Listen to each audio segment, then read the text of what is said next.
Class റൂമിൽ അതിക്രമം നേരിടേണ്ടി വന്നൊരു ടീച്ചർ.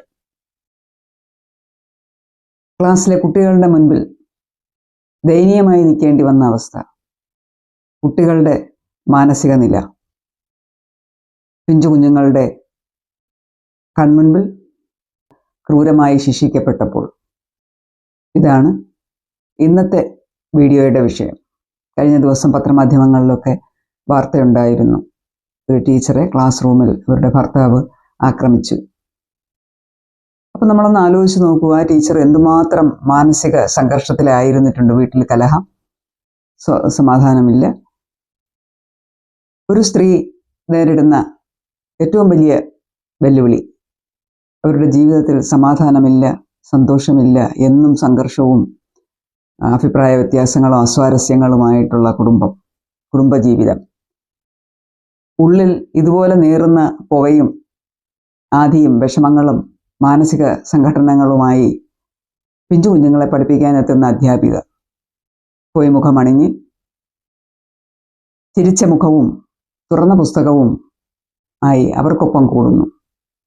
നാളത്തെ തലമുറയെ വാർത്തെടുക്കുന്ന പ്രക്രിയയിൽ ഈ മനോവിഷമങ്ങളെല്ലാം മറച്ചുപിടിച്ച് അവർ വ്യാപൃതയാകുന്നു. ഒരേ സമയം രണ്ട് വ്യത്യസ്തമായ മുഖങ്ങൾ.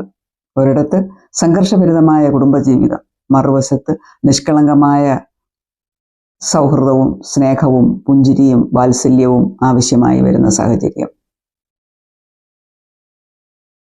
അപ്പൊ എന്തുകൊണ്ട് അവിടെ ആക്രമണം നടന്നു? അവർ തമ്മിൽ കുടുംബ പ്രശ്നങ്ങളുണ്ട്, അസ്വാരസ്യങ്ങളുണ്ട്, പലതവണ റിയാക്ഷനൊക്കെ വന്നതാണ്, മാറി താമസമാണ്, ഗത്യന്തരമില്ലാതെ ഹോസ്റ്റലിൽ താമസിക്കുന്നു, ജോലിക്ക് പോകുന്നു. ഇനി അവർക്ക് ആ ജോലി ഉള്ളത് കൊണ്ടല്ലേ പിടിച്ചു നിൽക്കാൻ പറ്റിയത്?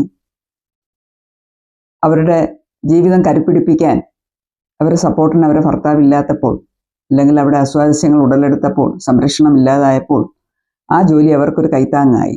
അതുകൊണ്ട് ജീവിക്കാൻ ഏത് സാഹചര്യവും സമ്മർദ്ദത്തിലും ആ വരുമാനമുള്ളത് കൊണ്ട്, ഒരു നിത്യ വരുമാന മാർഗമുള്ളത് കൊണ്ട് അവർക്ക് പിടിച്ചു നിൽക്കാൻ പറ്റി. അതുകൂടെ ഇല്ലായിരുന്നെങ്കിലുള്ള അവസ്ഥ ഒന്ന് ആലോചിച്ച് നോക്കി. അപ്പോൾ ആ ജോലി അവർക്കൊരു കൈത്താങ്ങായി. പക്ഷെ ജോലിക്ക് പോകാൻ, സമാധാനമായിട്ട് ജോലിക്ക് പോകാൻ പറ്റുന്നുണ്ടോ? അതുമില്ല. പേടിച്ചും ഭയന്നും ആണ് ജോലിക്ക് വരുന്നത്. പല പ്രാവശ്യം വീട്ടുകാരൊക്കെ ഇടപെട്ട് ബന്ധങ്ങൾ ചർച്ച ചെയ്ത് സമാധാനമായിട്ട് പോകാൻ ഉള്ള തയ്യാറെടുപ്പുകളൊക്കെ നടത്തിയതാണെങ്കിലും വീണ്ടും സംശയരോഗത്തിൻ്റെ പുറത്ത് അവരെ ഉപദ്രവിക്കുകയായിരുന്നു. അപ്പം അസ്വാരസ്യങ്ങൾ എപ്പോഴും ജീവിതത്തിൽ മുളയിലേ നുള്ളിക്കളയണം.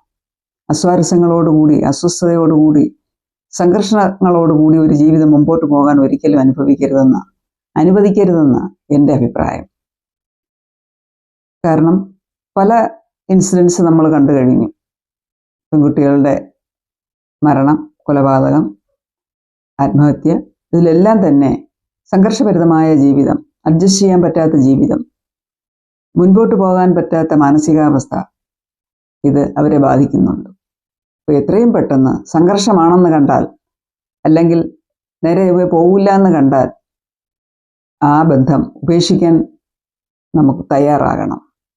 അത് ഉപേക്ഷിക്കുക മാത്രമല്ല, എന്നേക്കുമായിട്ട് അതിൽ നിന്ന് വിമുക്തി നേടാനുള്ളൊരു പരിശ്രമം നടത്തണം. അപ്പോൾ പലപ്പോഴും നമ്മുടെ സംസ്കാരം അനുസരിച്ച്, അല്ലെങ്കിൽ നമ്മുടെ സാഹചര്യവും സാമൂഹിക ചുറ്റുപാടുകളും അനുസരിച്ച് വീട്ടിൽ നിന്നും പറയും, അഡ്ജസ്റ്റ് ചെയ്തു പോ മോളെ, സാരമില്ല, അവൻ അങ്ങനെയൊക്കെ തന്നെ, നീ അങ്ങ് അഡ്ജസ്റ്റ് ചെയ്തു പോ എന്ന് പറയും. നമ്മുടെ സൊസൈറ്റിയും പറയും, അവളാണ്, അവൻ പാവമാണ് എന്ന് പറയും. അപ്പോൾ ഈ പ്രകൃതക്കാർക്ക് രണ്ട് മുഖവും ഉണ്ടാവും എന്നുള്ളതാണ്. വീട്ടിലൊരു മുഖവും പുറത്തൊരു മുഖവും. ഈ അസ്വസ്ഥത ഉണ്ടാക്കുന്ന ഈ ഭർത്താവ് അല്ലെങ്കിൽ ആൺസുഹൃത്ത് എന്ന് പറയുന്ന ആള് പുറമേ നല്ല മാന്യനായിരിക്കും, പക്ഷെ വീട്ടിൽ ഭാര്യയോട് അസ്വാരസ്യവും സംഘടനവും എന്നും പ്രശ്നങ്ങളും തന്നെയായിരിക്കും. ഒരു വിധത്തിൽ മാനസികമായിട്ട് മുമ്പോട്ട് പോകാൻ പറ്റത്തില്ല. അപ്പോൾ അങ്ങനെ വരുമ്പോൾ ഈ പെൺകുട്ടിക്ക് ഇങ്ങനെയാണ് അദ്ദേഹത്തിൻ്റെ സ്വഭാവം, അല്ലെങ്കിൽ എന്നെ ഉപദ്രവിക്കുന്നു, അല്ലെങ്കിൽ സംരക്ഷണമില്ല, അല്ലെങ്കിൽ ഞങ്ങളെ കെയർ ചെയ്യുന്നില്ല, അല്ലെങ്കിൽ വേണ്ട വിധം പെർഫോം ചെയ്യുന്നില്ല എന്ന് പറഞ്ഞാൽ ആരും വിശ്വസിക്കത്തില്ല. അത്രമാത്രം അദ്ദേഹം സൊസൈറ്റിയിൽ ഇൻഫ്ലുവൻസ് ചെയ്തിട്ടുണ്ടാവും നല്ലൊരു പിള്ളയായിട്ട്. അതുകൊണ്ട് തന്നെ അങ്ങനെ വരുമ്പോൾ ഈ സ്ത്രീക്ക് ആരോടും പറയാനില്ലാതാവും. സ്വന്തം പേരൻസ് പറയും അഡ്ജസ്റ്റ് ചെയ്ത് പോകുമോളെ, സ്വന്തക്കാരും പറയും അല്ലെങ്കിൽ അവൾ അങ്ങനെ തന്നെ, അവൾ എട്ടമ്പിയാണ്, അവൾ അഹങ്കാരിയാണ്, ഈ രീതിയിലേ പറയത്തുള്ളൂ. നാട്ടുകാരും സൊസൈറ്റിയും ഒക്കെ നമ്മുടെ ബന്ധങ്ങൾ വഷളായാൽ മിക്കപ്പോഴും സ്ത്രീകളെ തന്നെയായിരിക്കും കുറ്റപ്പെടുത്തുക. പൊതുവെ കാണുന്നത് അങ്ങനെയാണ്. അവൾ അഹങ്കാരിയായിട്ടാണ്, അവൾ ധിക്കാരിയായിട്ടാണ്, പറഞ്ഞ അനുസരിക്കാനിട്ടാണ് എന്നാണ് പറയുക. പക്ഷേ മറുവശത്ത് ഏതെങ്കിലും പുരുഷൻ അവരുടെ ഭർത്താവോ കാമുകനോ ഈ രീതിയിൽ പെരുമാറിയാൽ ശരിയല്ല, അതെന്ത് ചെയ്തും വിലക്കിയേ പറ്റൂ, അങ്ങനെ പോയാൽ പറ്റൂല എന്ന് ഉത്തരവാദിത്തമായിട്ട് പറയാൻ ഈ സ്ത്രീക്ക് ആരും കൂട്ടുകാണത്തുമില്ല. അത് പുരുഷൻ മേൽക്കോയ്മയായിട്ടെടുക്കും, അതൊരു മെറിറ്റായിട്ടെടുക്കും, അവർക്ക് സപ്പോർട്ട് കിട്ടും. അങ്ങനെ ബന്ധങ്ങളിൽ അസ്വാരസ്യങ്ങളോടുകൂടി മുൻപോട്ട് പോകും. ഒരു ദിവസം കത്തിയെടുക്കും. ഇതാണ് ഇപ്പോൾ ഇവിടെ സംഭവിച്ചിരിക്കുന്നത്. അതുകൊണ്ട് തന്നെ ബന്ധങ്ങളിൽ അസ്വാരസ്യമുണ്ടെങ്കിൽ ഞാൻ പറയുന്നത് തുടരരുത്. അവിടെ വെച്ച് ആ ബന്ധം കളയുക. അപ്പം എത്രത്തോളം നമുക്ക് പോകാൻ പറ്റും, എത്രത്തോളം മുൻപോട്ട് പോകാൻ പറ്റുന്നിടത്തോളം. ഇപ്പോൾ മക്കളുണ്ടെന്നും പറഞ്ഞ് എന്നും മരിക്കാൻ പറ്റുമോ? എന്ന് ആട്ടും തുപ്പും ചവിട്ടും തൊഴിയും അസ്വസ്ഥതയുമായിട്ട് ജീവിക്കാൻ പറ്റുമോ? അത് പറ്റില്ല. നമുക്ക് വേണം സമാധാനമായ ഒരു അന്തരീക്ഷവും ജീവിതവും സന്തോഷവും സൗഹൃദവും ഒക്കെ. അപ്പം അതിന് ഉതകുന്നില്ലെങ്കിൽ പിന്നെ ആ ബന്ധം നമുക്ക് വേർപെടുത്തേണ്ടി വരും. വേർപെടുത്തുക തന്നെ ചെയ്യണം. അപ്പോൾ അതിന് മുൻപൊക്കെ നമ്മൾ പാലിക്കേണ്ട കുറച്ച് കാര്യങ്ങൾ നമുക്ക് ട്രൈ ചെയ്യാവുന്നതായ നമുക്ക് മുൻപോട്ട് പോകാൻ പറ്റുമോ എന്നുള്ളത് കൂടെ നമ്മൾ നോക്കണം. അപ്പോൾ അതിനൊരു കൗൺസിലിങ്ങിന് പോകാം. നമുക്ക് നമ്മുടെ കുടുംബത്തിൽ തന്നെ നല്ല പ്രാപ്തരായ, നല്ല അഭിപ്രായമുള്ള, നല്ല സ്ട്രോങ് വോയിസ് ഉള്ളവരുണ്ടെങ്കിൽ അവരോട് നമുക്ക് സംസാരിച്ച് അതിനൊരു പരിഹാരം കണ്ടെത്താൻ പറ്റുമോ എന്ന് നോക്കാം. ഇതൊക്കെ ഒരു പ്രത്യേക സമയത്തിനുള്ളിൽ ഇതൊക്കെ നമുക്ക് നടത്തിയെടുത്ത്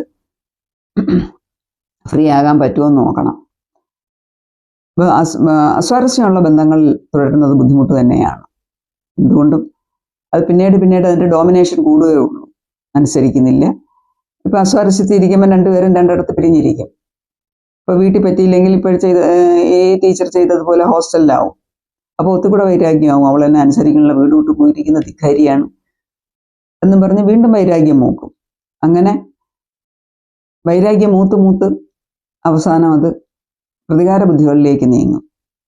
ആ മാനസികാവസ്ഥ വരെ എത്തുന്നതിന് മുൻപ് ബന്ധുക്കളും വേണ്ടപ്പെട്ടവരും ആശ്രിതരും ഇടപെട്ട് ആ ബന്ധങ്ങൾ തീർത്തും വേണ്ടാന്ന് വെച്ച് രണ്ടുപേരെയും ഫ്രീ ആക്കി മേലിൽ ഇടപെടരുത് എന്നുള്ള താക്കീത്. ഇപ്പം ഡൈവോഴ്സ് ചെയ്ത് കഴിഞ്ഞാൽ പിന്നെ അങ്ങനെ ഒരു ബന്ധം വരുന്നില്ലല്ലോ. ഡൈവോഴ്സ് ചെയ്യാത്തടത്തോളം കാലം ആ ബന്ധം അങ്ങനെ തുടർന്ന് പോകും.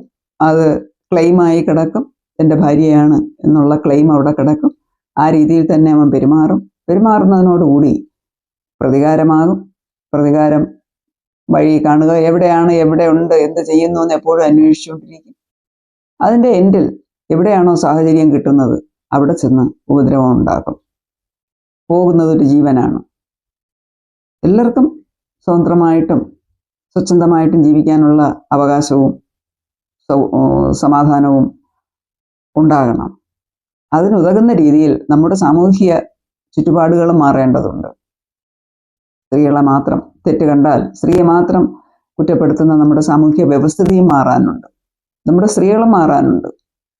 സ്വയം തൊഴിൽ കണ്ടെത്തുക, സ്വയം വരുമാനം കണ്ടെത്തുക, നന്നായിട്ട് ജീവിക്കാൻ, സ്വച്ഛവും സന്തോഷവും സമാധാനമായി ഭർത്താവിനോടും മക്കളോടും ഒപ്പം ജീവിക്കാൻ ആവത് പരിശ്രമിക്കുക, ഒപ്പം നിൽക്കുക, സപ്പോർട്ട് കൊടുക്കുക, പരസ്പരം സൗഹൃദവും സമാധാനവും ഉണ്ടാക്കാൻ ഇരുകൂട്ടരും പരിശ്രമിക്കുക.